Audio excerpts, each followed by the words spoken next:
June 19th, 2011. Welcome to Studio 66.6 for the laughs never start, but we try. Before we get to other things, I think it's important to take a moment and remember something very important.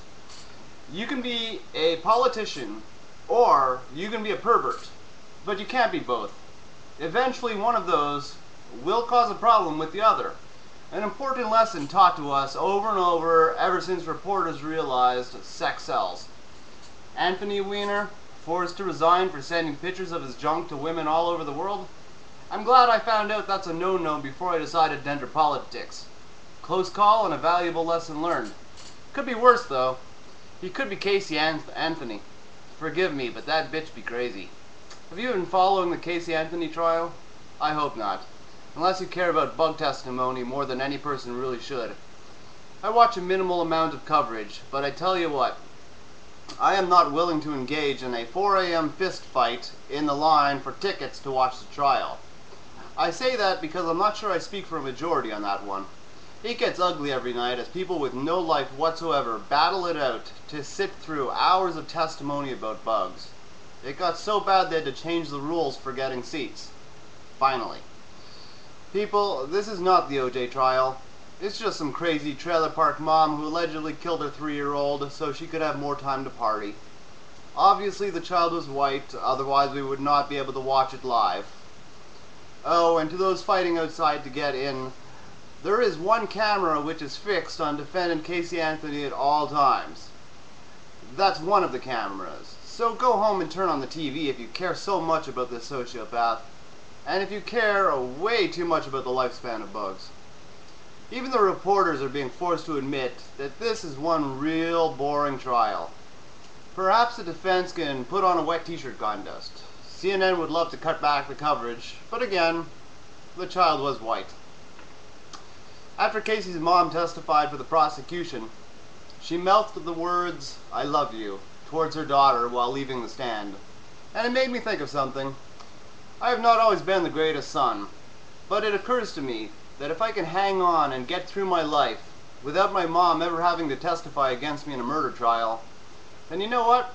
I've done pretty damn good. I feel sorry for a news producer entering the morning meeting and suggesting wall-to-wall coverage of a missing or murdered child named Letitia, whose home is in Harlem. All around the room, everyone would start coughing and looking at each other, waiting for someone else to come up with a reason that this is just not feasible. All those poor ghetto moms who kill their kids and they get no airtime at all. Must piss them off, because I know it pissed me off a lot. In other news, CNN held a Republican primary debate this week, and it was what you would expect it to be. Moderator John King would ask someone a question, the candidate would ignore the question, and talk about lowering taxes to solve all our problems. This begs the question, if you stop making major corporations pay taxes, then all those factories that they have opened up in China, India, and other places where wages are $1 a day over the past 30 years, well, they will all be closed down and brought back to America where employees will be paid $30 an hour and paying benefits? That's all it takes? Just lower those corporate taxes one more time and every candidate is sure that this will be the key to bring the jobs back from third world countries. Okay, let's be real for a second. There are many companies making billions in profits, paying almost no taxes, or none at all. And they are still getting rid of American workers. So how low does it have to go? Perhaps if the government pays taxes to companies instead of the reverse, maybe that would get them to hire people again. One recent quarter, GE, the parent company of NBC, they made over $1 billion and thanks to good accountants paid not one single penny in taxes.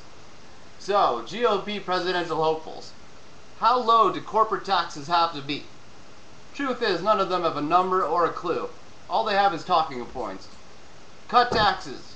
Cut taxes further. Eliminate government programs. Eliminate more government programs.